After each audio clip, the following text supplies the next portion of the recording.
Hey, what up everyone? I'm Sinnycool, and this is Gems of War.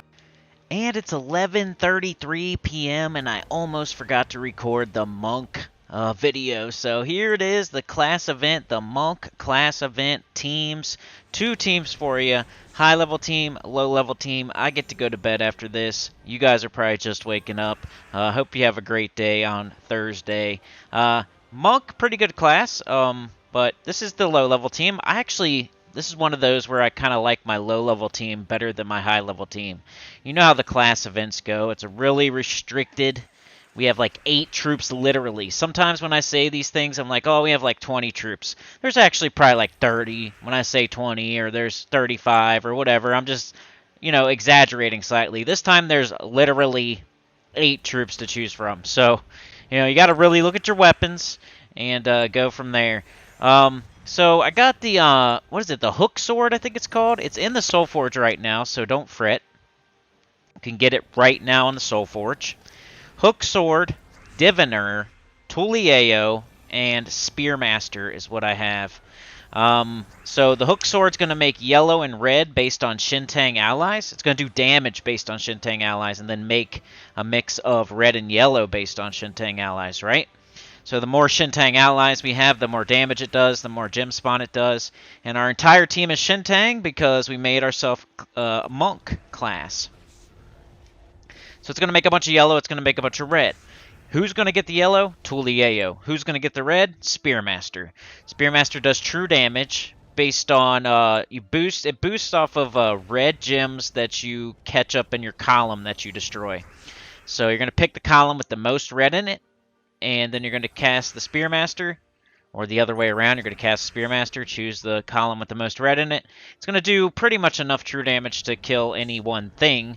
And then the hook sword also pretty much does enough damage to kill one thing. And then you have to kind of cast a diviner or a Tulieo, get both of those back up, and then you do it again. The Tulieo I would cast on either brown or green. Brown if you just want to get your Spearmaster and your hook sword up. Green if you're just trying to get up Tulieo and diviner to, I don't know. Either brown or green. So I made the banner double brown, green minus blue. So yeah, 2 damage dealers, 2 mana generators, and both of the damage dealers kind of also mana generate. And there was no legendary or mythic on that team. So that was kind of my favorite one out of these 2. And when I do the class event, I'm probably going to use that one. But we got Dawnbringer too. Dawnbringer you could use early on and just clear everything in one shot. And usually that's the way to go, like I've been saying a lot lately. You want to kind of have more than one team.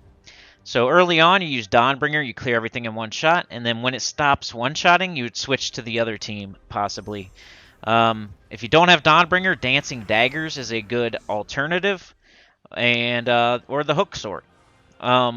So with this one, Dawnbringer, all yellow allies. The yellow allies are mana generators, and they're decent ones too. Tulieo is good. You can use yellow. You can cast her on yellow, and then she'll enchant everybody that's yellow and give everybody mana. She's a good mana generator when your team's all the same color. Emperor Liang has an enchant on 4 or 5 gem match, I'm pretty sure, and then he destroys a bunch of gems. So you could choose whatever color has like a bunch on the board that hopefully gets up Dawnbringer. Choose that color and destroy that, and then get up Dawnbringer. And then Musha the Guardian on the bottom is just there for fun. He didn't really help anything. He would make some purple potions and perhaps get an extra turn, and he enchants and stuff like that. He was yellow, and I didn't cast him at all. So you can put anything you want in that last slot. Diviner might be a good choice. She's just not yellow. Yao Gui is cool, but I just went with yellow to make my Dawnbringer hit harder. For this team, you don't have to make it Monk class. You can pick any class that you're trying to level that has the Arcane tree. That's what I like to do on these types of deals. I will go to my classes. I will sort by Arcane, because Arcane is the 50% start tree. And then I'll pick one I don't have to 100, and I'll go ahead and start leveling it up with the 50% start. But yeah, just cast your mana generators and get up your Dawnbringer and cast your Dawnbringer a couple times, and pretty simple. So use the Dawnbringer one early, and then maybe switch to the other one late. Get the thing done. Monk event. Monkey business. Like, share, subscribe, consider joining. It helps a lot. Get on the channel comment below, and I'll see y'all tomorrow for that new faction.